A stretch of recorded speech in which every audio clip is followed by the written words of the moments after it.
Saya sekedar untuk memberikan informasi dulu. Satu, dulu negeri Tibet itu merupakan negeri merdeka berdaulat. Kemudian menjalin kerjasama dengan Republik Rakyat Cina yang komunis. Setelah ada perjanjian kerjasama, Cina mengirim ribuan tenaga kerja ke Tibet, saudara. Membangun kota, membangun jalan, membangun kantor-kantor pemerintah, saudara. Kemudian setelah pembangunan selesai, ternyata ratusan ribu para pekerja tersebut angkat senjata melakukan pemberontakan di Tibet. Kok bisa? Ternyata para pekerja tersebut adalah tentara, saudara. Tentara yang memang dididik, saudara, untuk bekerja. Kemudian setelah itu Tibet jatuh, dikuasai oleh negara Cina, dan pimpinan tertinggi agama yang ada di Tibet, yaitu Dalai Lama, ditangkap dan diusir ke luar negeri sampai hari ini, saudara.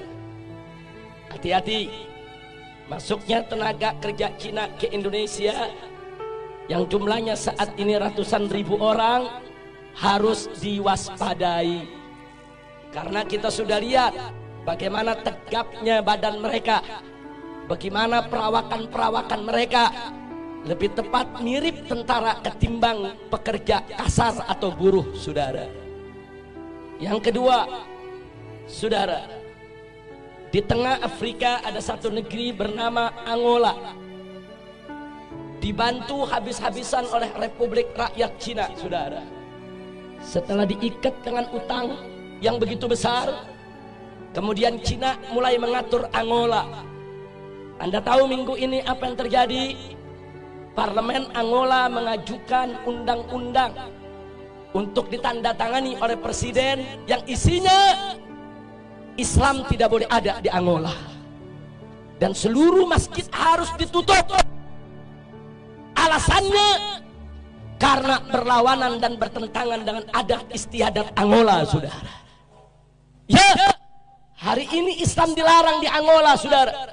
Bagaimana dahsyatnya pengaruh Cina komunis sampai di Afrika, saudara, dipengaruhi sedemikian rupa. Yang ketiga, ada satu lagi negara di Afrika bernama Zimbabwe, saudara, juga diberikan utang besar-besaran oleh Cina, saudara.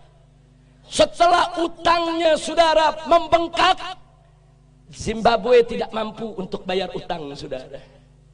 Lalu apa ditawarkan oleh Cina komunis? Dibebaskan dari utang, tidak perlu bayar utang. Tapi mulai saat itu Zimbabwe harus meninggalkan mata uangnya dan belanja sehari-hari dengan mata uang Cina, yaitu yuan, saudara.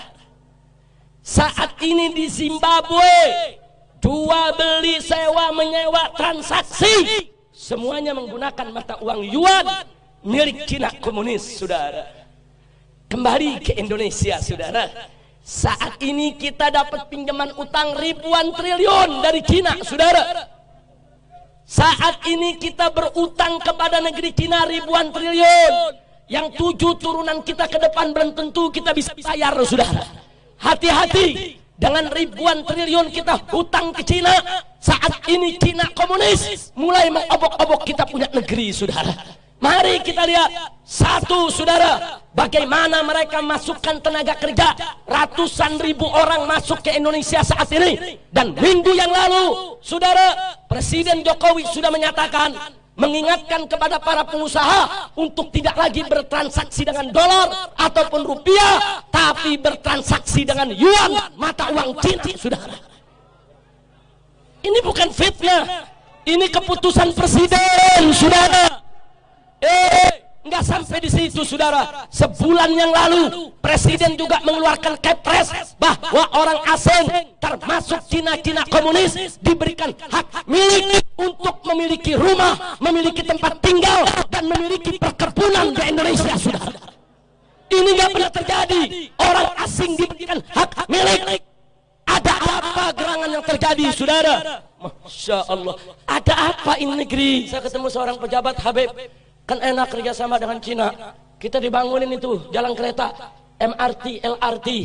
Saya katakan, Pak, itu bangun bukan gratis. Kita ngutang dan kita harus bayar dengan bunga. Satu.